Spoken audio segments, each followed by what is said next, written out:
ముఖ్యమంత్రి గారు నా వయసు దాదాపుగా 68కి వచ్చింది.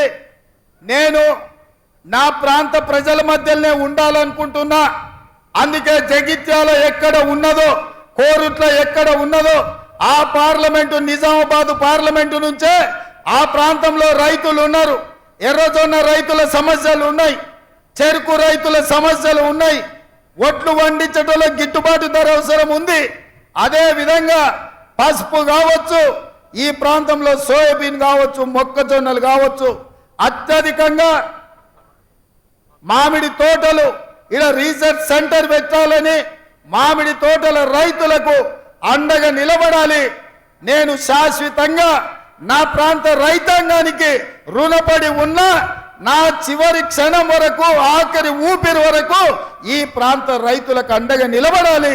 నాకు అవకాశం ఇవ్వండి నిజామాబాద్ నుంచి అని పెద్దలు చెప్పారు.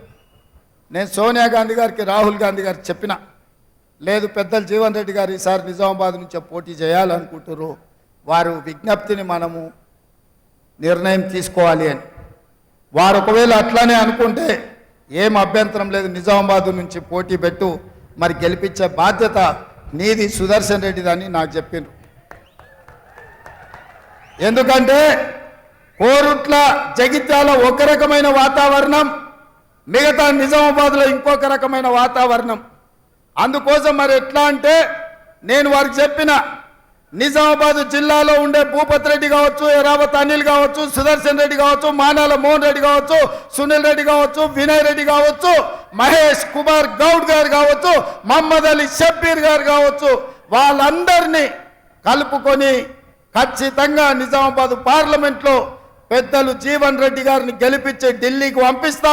రేపు ఇండియా కూటమి కేంద్ర ప్రభుత్వంలో వారిని వ్యవసాయ మంత్రిగా చేయాలి. వాస్తవంగా నా మంత్రివర్గంలో అత్యంత కీలకమైన మంత్రిగా వారు ఉండాలి అని నేను భావించిన. కానీ జగిత్యాల అనుకోని పరిస్థితుల్లో ఫలితాలు తారుమారైనాయి. కానీ కొన్నిసార్లు ఓటమి కూడా అదృష్టాన్ని తెలుస్తుంది.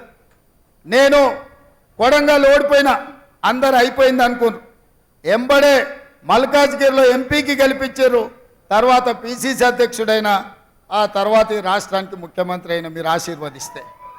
అంటే కొడంగల్ ఓటమి నాకు నష్టం తెచ్చిపెట్టలే, కొడంగల్ ఓటమి నాకు లాభాన్ని తెచ్చిపెట్టింది.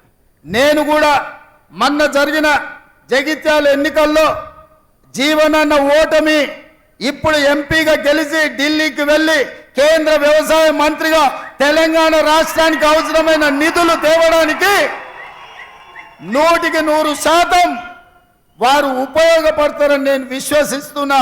అందుకే వారు చాలా విషయాలు ప్రస్తావించారు.